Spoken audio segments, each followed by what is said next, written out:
నా బాబు బర్త్డే ఇలా చేస్తానని అస్సలకే అనుకోలేదు. ఇక నా బాబు బర్త్డేకి ఏమేం చేశామో ఈ వీడియోలో తెలుసుకుందాం. చలో.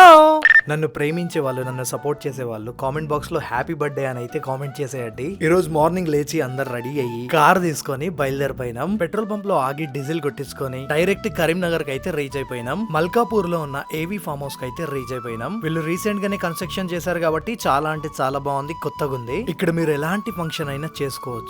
ఫంక్షన్ చేసుకోవడానికి మీకు సపరేట్ గా ఒక స్టేజ్ అయితే ఉంది. ఒక పెద్ద స్విమ్మింగ్ పూల్ ఉంది, దాంతో పాటు చిల్డ్రన్స్ కి కూడా స్విమ్మింగ్ పూల్ అవైలబుల్ గా ఉంది. ఇంకో పెద్ద హాల్, ఫ్రిడ్జ్, ఇంకా సోఫా కూడా అవైలబుల్ గా ఉంది. బెడ్రూమ్ లో ఒక బెడ్ తో పాటు ఇంకా ఎక్స్ట్రా బెడ్స్ కూడా అవైలబుల్ గా ఉన్నాయి. మీరు ఈ ఫామ్ హౌస్ బుక్ చేసుకోవాలంటే స్క్రీన్ మీద కనిపిస్తున్న నెంబర్ కి కాంటాక్ట్ చేసి బుక్ చేసుకోండి. ఇక మా పోరగాళ్ళు ఈ స్విమ్మింగ్ పూల్ ని చూడంగానే దన్ను మంది దునికిండ్రు. మిగతా మా ఇంట్లో వాళ్ళైతే పనులన్నీ స్టార్ట్ చేసిండ్రు. ఫ్రూట్స్ కట్ చేస్తా కొందరు అయితే బెలూన్స్ ఊదుతూ ఇంకొందరు ఉన్నారు. ఈ చిన్న చిన్న పనులు పక్కకు పెడితే మెయిన్ పని అయితే మా అన్న ఇంకా మా వదిన వాళ్ళు చేస్తున్నారు. అదేందని అంటే బిర్యానీ వండుతున్నారు. ఇక ఫైనల్ గా బెలూన్స్ అన్ని ఊది ఇలా అయితే డెకరేట్ చేసేసాము. ఉన్న పనులన్నీ కంప్లీట్ చేసుకున్నాక ఫైనల్ గా నేనైతే రెడీ అయిపోయినా. ఈవినింగ్ అయ్యింది, చుట్టాలందరూ వచ్చేసారు. ఆ నొక్కల కోసం వెయిట్ చేస్తున్నాం. అది ఎవరనంటే అభిప్రభ, నా హీరో. అభిప్రభతో పాటు రామ్ ఇంకా పెంట్రీ వచ్చిండ్రు. సో వీళ్ళు ముగ్గురు వచ్చినాక మేమైతే కేక్ కటింగ్ స్టార్ట్ చేసినాం. కేక్ కటింగ్ స్టార్ట్ అయ్యింది, అందరు వచ్చిండ్రు, కేక్ తినిపించిండ్రు, ఇంకా చాలా అంటే చాలా గిఫ్ట్లు ఇచ్చిండ్రు. ఇక చాలా గిఫ్ట్లు వచ్చినాయి. ఆ గిఫ్ట్లన్నీ నేను నెక్స్ట్ వీడియోలో అయితే చూపిస్తా. ఇక మనం నెక్స్ట్ వీడియోలో కలుద్దాం. Bye bye.